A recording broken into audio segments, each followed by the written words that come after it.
예, 오늘 이 시간에는요, 뭐 그런 얘기를 좀 해보려고 합니다. 하나님을 알자. 하나님을 알아라. 하나님을 알라. 당신, 하나님을 정말 아는가? 그래서 이제 부제를 이렇게 한번 달아봤어요. 사랑이 먼저인가? 공의가 먼저인가? 예. 이 세상에 있는 모든 거는요, 천국의 모형도 있고 지옥의 모형도 있어요.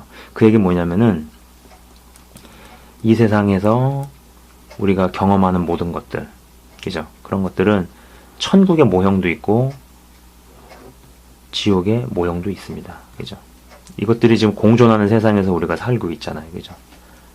그럼 마찬가지로 하나님께서도 하나님께서 만드신 모든 것들을 가만히 잘 보고 묵상을 해볼 때 그거를 역으로 추적을 해가지고 하나님은 이런 분이시구나라는 거를 알아갈 수 있는 거죠. 그죠?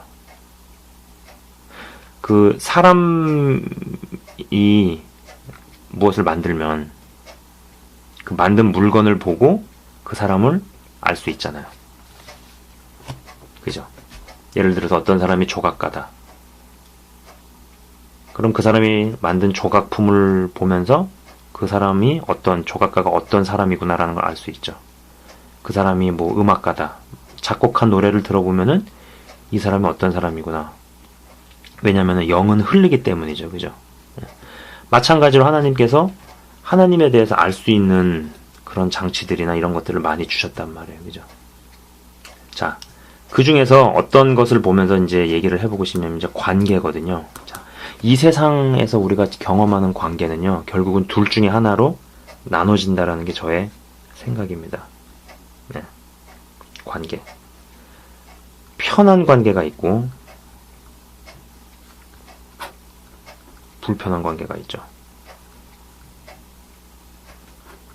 그러면 편한 관계는 항상 좋은 거고, 불편한 관계는 항상 나쁘냐? 그렇게 얘기할 수 없습니다. 불편한 관계는 항상 좋고, 편한 관계는 항상 나쁘냐? 그렇게 얘기할 수도 없죠. 자, 편한 관계는요, 사랑의 관계가 되지 않겠어요? 그죠? 그게 애인이 됐든, 부인이 됐든, 친구가 됐든, 가족이 됐든, 하여간, 여러 있는데, 이거의 핵심은 결국은 친밀감이겠죠. 그죠? 육체적 친밀감이든, 정서적 친밀감이든, 뭐가 됐든지 간에, 그렇죠? 자, 불편한 관계에는요, 어떤 일종의 권력 관계가 형성이 되는 거죠. 그죠? 자, 내 성적과 진로에 영향을 미치는 담당 교수를 만날 때, 그분이 이제 만나가지고, 자기 사무실에서 만나가지고, 여러분 편하게 앉아. 라는 말을 하잖아요. 그때 진짜로 편하게 앉아본 사람 계신가요? 진짜로 편하게 앉아지든가요? 그런 사람 없을 겁니다. 말은 그분이 편하게 앉아 그렇게 얘기를 해도 진짜 고지고대도 받아들여가지고 정말 편안한 마음으로 쭉 늘어져서 다리 뻗고 이렇게 될 수가 없죠. 시작 자체가 어떤 불편한 관계로 시작을 하니까요. 그럼 여기서 하나 더 나가서 실제로 나의 생사여탈권을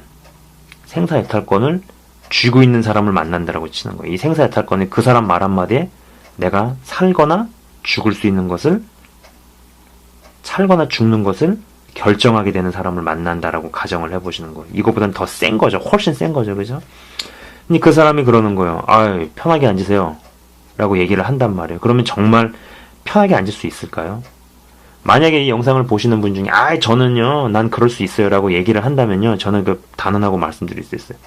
그렇게 얘기하시는 분은요, 인생에서 그런 사람을 만나본 적이 없는 게 분명한 거예요. 근데 나름 인생 버라이어티하게 사시고 경험 많으시고 연륜이 있으신 분들은 아실 거 아니에요. 이제 영상 보시는 분 중에도 좀 그런 분들이 꽤 계신데, 연륜 있는 분들이나 나이가 좀 있으시고 경험 많으신 분들은 이 말이 무슨 말인지 다 이해를 하실 겁니다. 그죠? 제가 예전에 어떤 영화를 본 적이 있어요. 제목은 좀 기억이 안 나요. 영화에서 이제 스토리 전개상 그런 장면이 나오는 거예요. 주인공이었나? 그러니까 주인공이 이제 어떤 인물이 무서운 이 조직폭력배 조폭한테 협박당하는 장면이 나왔어요. 그 영화에서 장면 봤는데 이 인물이 주인공인지 주인공이었던 것 같은데 잘 기억이 안 나네. 그러니까 주인공인가가 이 사람이 너무 무서우니까 그러니까 오줌을 싼 거예요. 오줌을 지린다 그러잖아. 오줌을 싼 그 장면을 보면서 전 속으로 어떤 생각을 했었냐면은 야, 진짜 아니 사람이 아무리 무서워도 어떻게 오줌을 쌀 수 있을까? 그 생각을 했었거든요.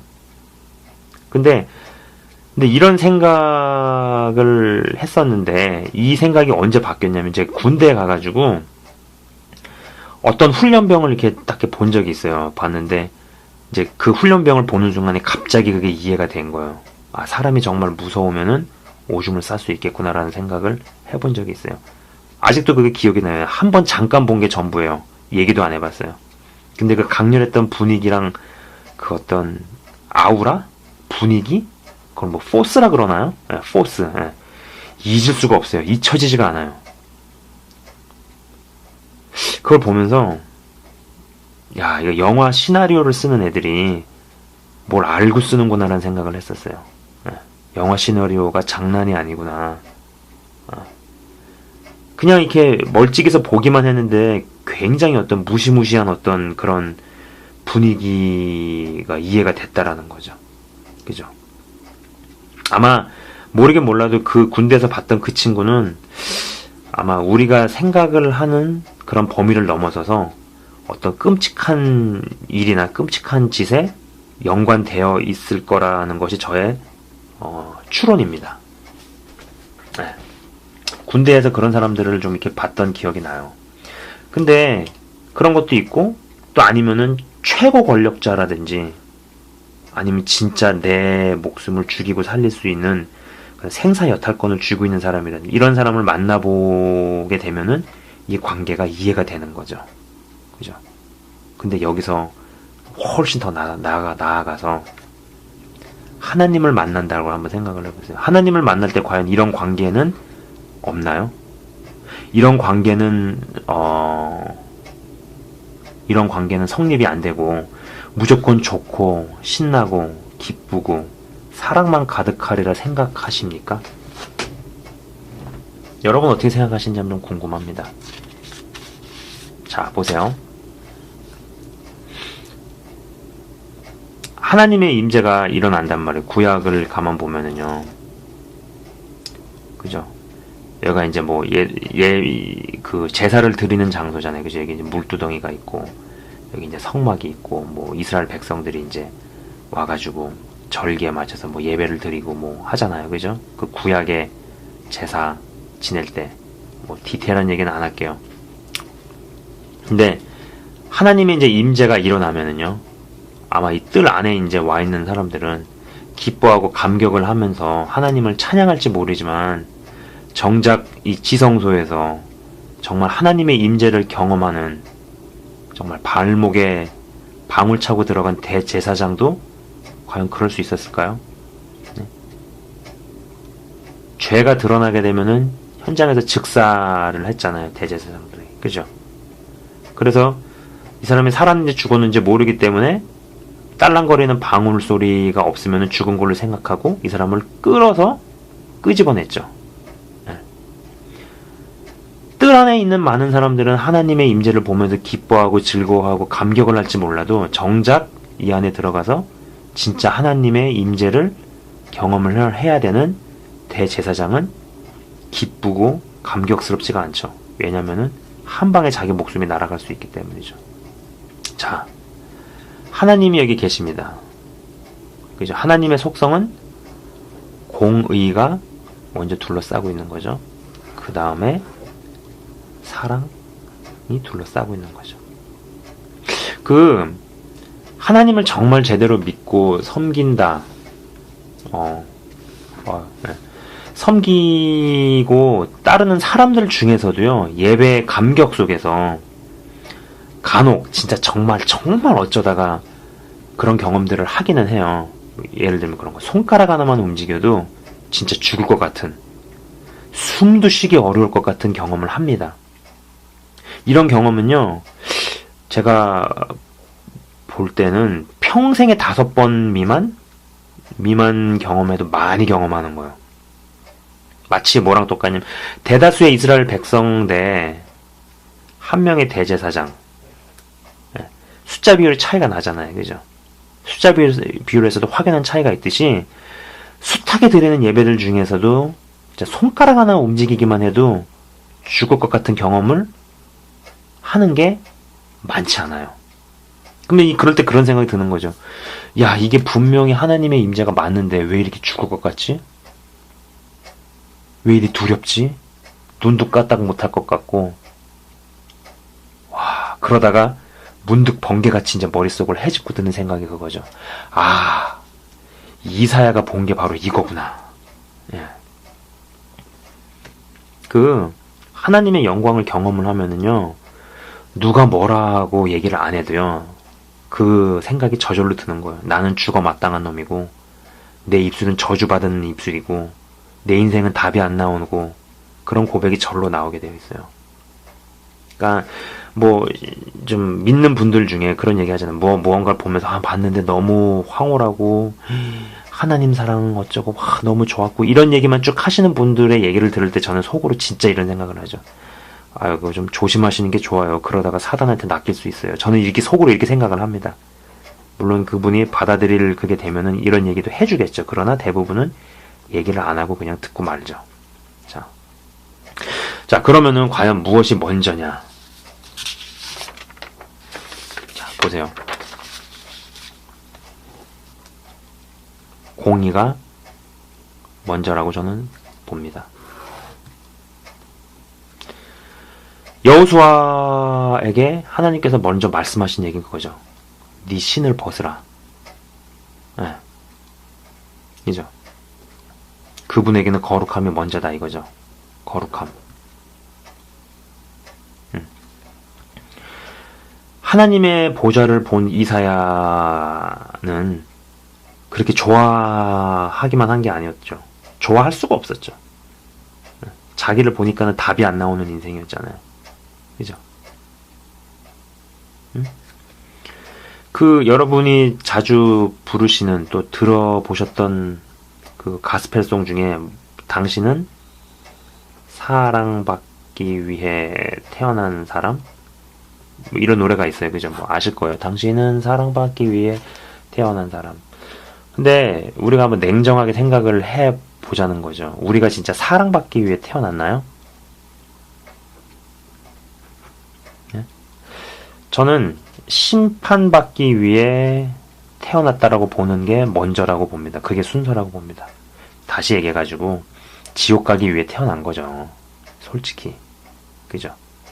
근데 그거를 보다 못해서 당신의 아들을 보내주셨다.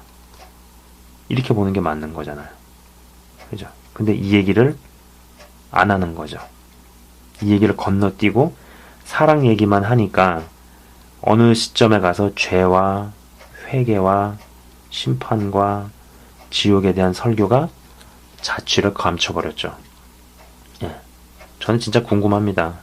그분들이 몰라서 얘기를 안 하는 건지 아니면은 당신들의 교회를 부흥이 아닌 흥행을 시키기 위해서 알고도 얘기를 안 하는 건지 나중에 그 뒷감당들은 도대체 어떻게 하시려고 그러시는 건지 대단히 궁금합니다.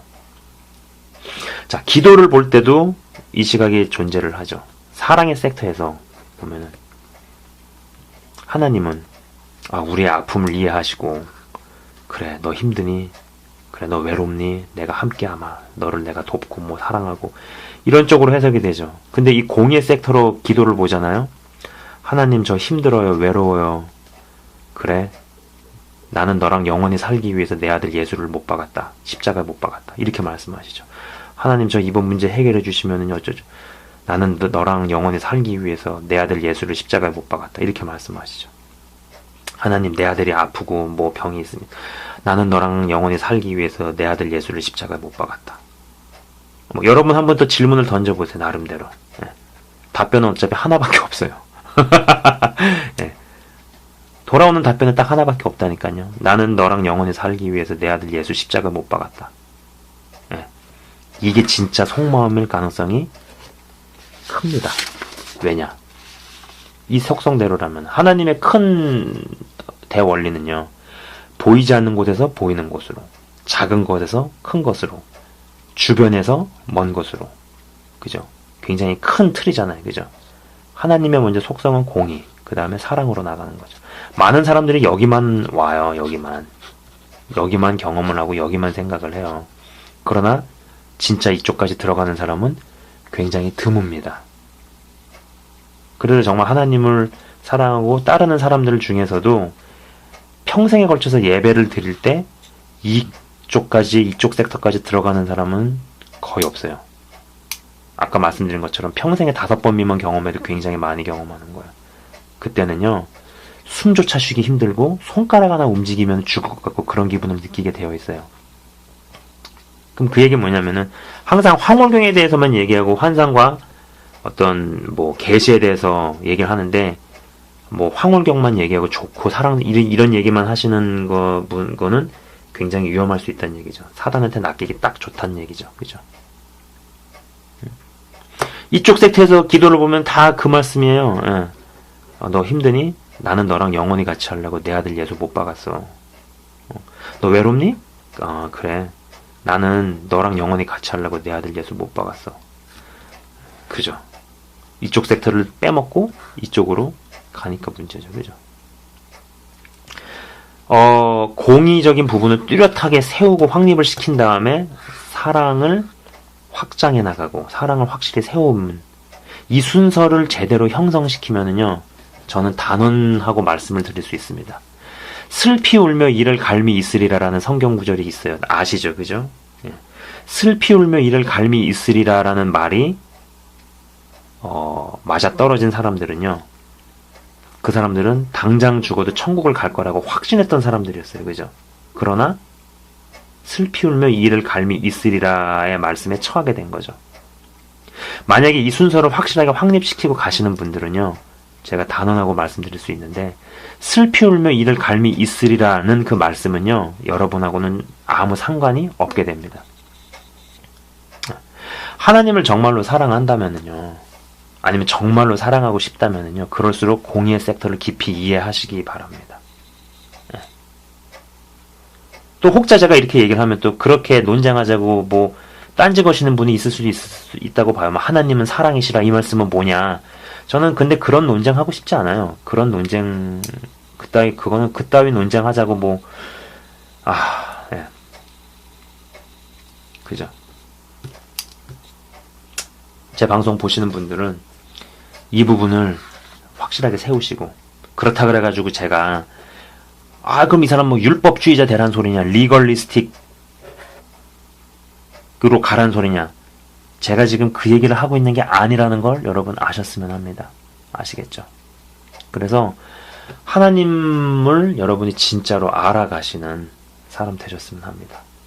제가 마지막으로 노래를 하나 좀 부르고 마쳤으면 해요. 노래를 하나 부르고 마칠게요. 근데 좀 가사를 좀 바꿔봤습니다. 네. 이거 동영상 촬영하다가 또 노래를 부르면서 마치는 거는 처음인 것 같은데 여러분 한번 감상해 보셨으면 좋겠어요.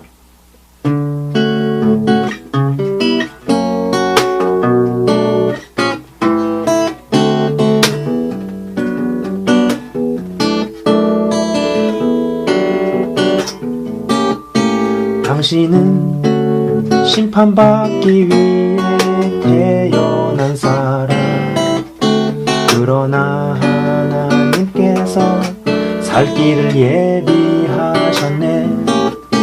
당신은 심판받기 위해 태어난 사람, 그러나 하나님께서 예수님 보내주셨네. 우리는 심판받기 위해 태어난 인생, 그러나 하나님 살 길 주셨네. 우리는 심판받기 위해 태어난 인생, 그러나 하나님 예수 주셨네.